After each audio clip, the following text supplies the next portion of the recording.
Will my ex lose feelings for me if I go no contact? This is what we're gonna discuss today in this video. You've probably heard that you have to go no contact in order to get back with your ex. There are other reasons to go no contact, and I will explain those reasons in this video. What I want you to understand is that the answer to this question is not always no. Sometimes it happens. Sometimes people lose feelings when we go no contact. And I'm going to describe today in this video the different sort of dynamic, the different sort of relationships that will push someone away if we go no contact or sort of drive them a desire to get back with you. I'll explain everything after the jingle. IGetMyExBack.com. Everyone deserves a second chance. So right now you're puzzled. It's very hard for you to sort of implement this strategy, the no contact strategy. It's the unknown element. There's a reassuring thing about staying in touch with someone. You feel that if I text him, if I text her, if I have news from he or her, they won't forget me. I will maintain the contact, and because I've maintained the contact, soon enough, at some stage, things will change. So that's the mistake people make. And the emotional reason, the psychological reason for you not willing to go into contact is that we have, after a breakup, this belief that I need to convince them. Right? They took the decision, I disagree with the decision, I think they're making a mistake. And if I let go, if I leave them, if I accept the decision, I'm not going to be able to convince them. I'm not going to be able to show them how much I love them, how much I can invest in a relationship. I'm not going to show them how motivated I am to solve things, to address our problems. And it's very hard to let go of this idea that in a way you assuming that if I go no contact, that means I'm giving up. That means I'm giving up on the relationship. That means that we're not going to be able to discuss things out. No contact is temporary. No contact is always a phase. Unless you don't want this relationship, and no contact is kind of you're dead to me. No contact, if you want to get back with your ex, and even if you want to heal, even if you want to move on, and I'll explain why it should always be temporary. The whole point of no contact, most of the cases that I help with, is you're creating a gap between the breakup, which is very much there's a lot of negative emotions, there's a lot of tension, there's a lot of resentment. Removing this image, create a gap, some space, so whenever you'll reach out, whenever you'll be in touch, those negative emotions, these negative images of the relationship of yourself will be different. It's also an element for you to stop being clingy and needy. I've done some videos about that. When you are clingy, needy, you are presenting yourself with the wrong, the image that you're presenting yourself to your ex is not the right one. You want to show them that you have boundaries. You want to show them that you are confident. You want to show them that you are attractive. And being needy, being clingy, coming to them, crying with a runny nose, that's not very sexy, right? So creating that space will also help you as well in terms of healing. I usually recommend my clients to go no contact when we start therapy or coaching. If they haven't done no contact and they want to reflect on the relationship, they want to know what to do next, it's very important to go no contact. It's the only way for you to have a clear state of mind. So, yes, sometimes if you go no contact, in some cases, your ex will move on and that will help them. That will reinforce this idea that this relationship was not for me. And it's the case if they don't have anything that they would miss. The whole point of no contact is creating a fear of loss in your ex's mind. Usually when people decide to end a relationship, and I'll describe that in the next slide, they have a different interpretation. They make assumptions on what will be next. Going back to this slide, they will move on when they were not necessarily in love with you, or the relationship was just one-sided. You didn't see it. Maybe you were in denial of that the relationship was just one-sided. Perhaps you were not together long enough. And so no contact if you've been together for 3 or 6 months. It's not going to work. You don't have enough foundation. You're not going to be able to leverage your history together. I'm not really good at helping people who've been together for less than 6 months, for instance, because my approach is really about how we can use our history, our relationship, our connection, our intimacy, and change the sort of adjust the little elements that created tension, that made the relationship or the two partners drifting apart. In other words, if your relationship didn't matter to your ex, they'll be very happy you got the contact. They'll be very happy not to hear from you. If you're not sure whether your relationship mattered or not, because sometimes it's very hard to have a very clear view on our situation, on who we are, on the quality of our relationship, there's a quiz. It's totally free. Take the quiz to know if you have any chance of getting back with your ex. The link is somewhere in the description. The thing is, most people are still in love when they break up. It sounds a bit strange, but I'm pretty sure you've been in that situation as well yourself. When you break up, it's usually because something is not working. It's not about feelings. If it's about feelings, it's very hard to recover. For instance, as a therapist, I don't know how to make people fall in love. My work is creating the condition, creating the environment where love can nourish, can sort of develop, but I can't create love from nothing.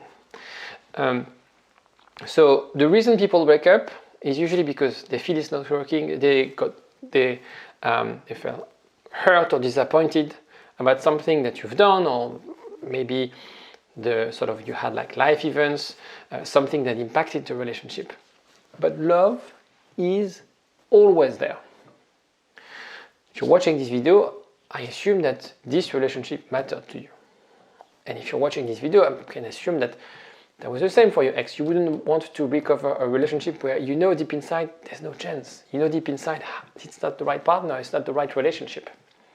And so, if that's the case, trust me, your ex broke up with you, and right now, while you're watching this video, I can guarantee you they have feelings for you. Of course, they're not going to say it, they're not going to express it.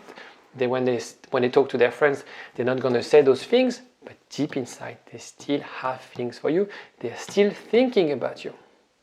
Maybe the way they think about you is different than the way you think about them, because right now you're perhaps the one suffering from the breakup because they took the decision to end the relationship, but still they're thinking about you every now and then.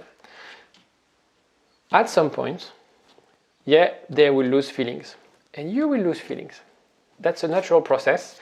After every single breakup, the timing differs, but every single breakup, the breakup is tucked away for good.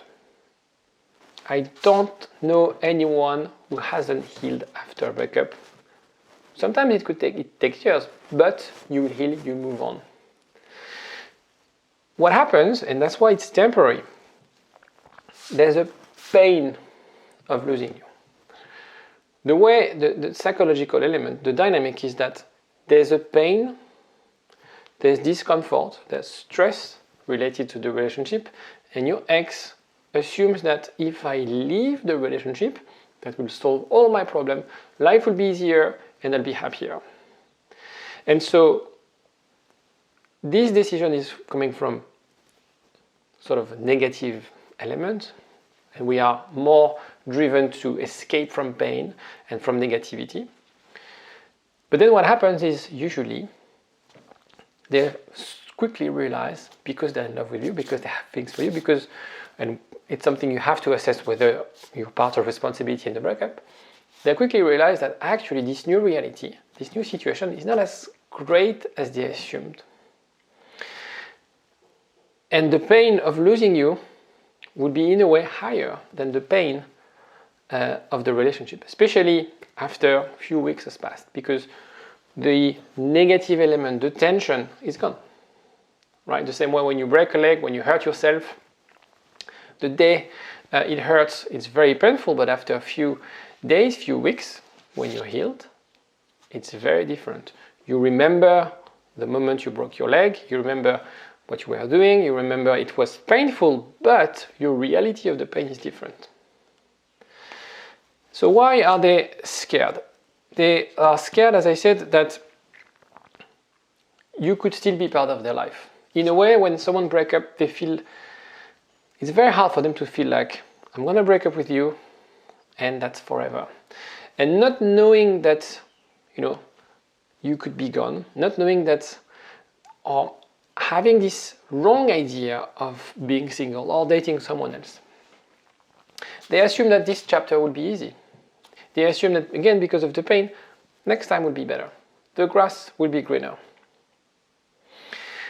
And this, my friend, happens all the time. Otherwise, I wouldn't make videos about no contact. This happens all the time because, again, it's very much a mechanical, it's very much a dynamic where we make assumptions. We are driven by fear, by pain. We start a new reality, a new chapter. And all of our assumptions, everything that we thought would be better, would be easier, is actually not true. Especially if you think about your relationship. It is very hard to find the right relationship. It is very hard to find someone with whom you can connect at a deeper level. And so if you find it's hard for you, it will be hard for your ex as well. It's obviously very subjective, and perhaps maybe you have a self-esteem that doesn't allow you to accept the fact that you can meet someone else. But still, for your ex, even though they're more, let's assume, for instance, they are more confident than you, they will quickly perceive that when you go on dating apps, when they meet people, it's different. And it's not as good as what you had. So people tend to overestimate the post-relationship. They idealize this post-relationship.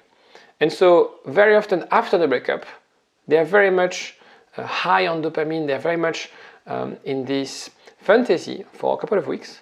And then they hit a wall, realizing that, hold on, that's not necessarily what I'm looking for. I can't compare that with the level of intimacy, with the relationship that I had with my ex. And this is because of we all prone to habituation bias.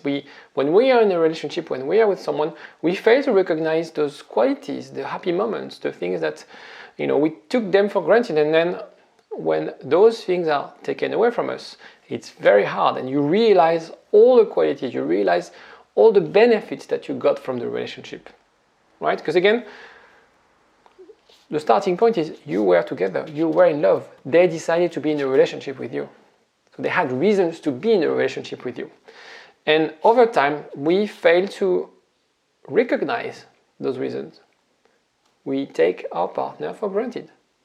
We assume that everybody will be as kind as you are, as attentive as you are, as caring, and so on and so forth. And so when you start meeting people, it's very hard to find the same level of connection.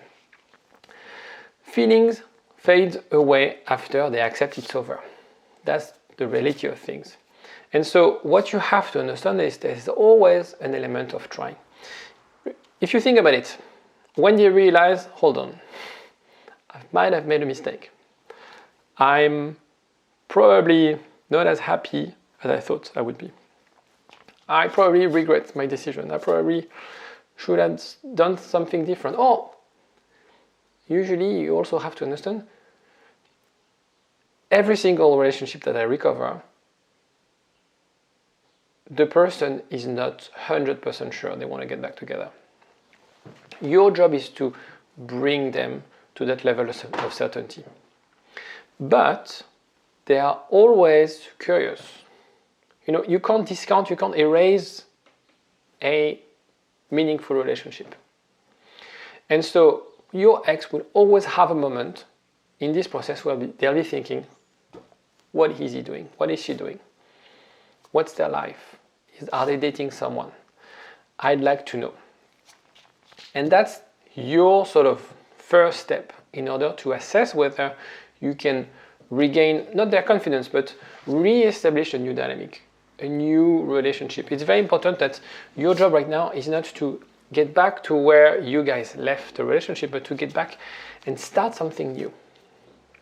your ex won't get back with you if things are the same. Your ex won't start the relationship where you left it because they decided to leave this relationship. They decided this is not working for me. So you have to offer an alternative. And maybe this alternative is not something that you want. Maybe they want a lifestyle that is not what you're after in a relationship, and therefore you were not meant to be together anymore. And that happens. But it's important for you, and that's why no contact is also a very important element for you to assess and really have, build that game plan of what you want to do and how you want to approach the recovery. If you have any question, if you are confused, let me know in the comment section. You can also book discovery calls. I think I have few available per week now. I've reduced because I'm really focusing on my upcoming group coaching calls. If you want to have if you want to sign up to the waiting list for the next upcoming group coaching program, have a look as well in the description. I will see you next time. Take care. Bye.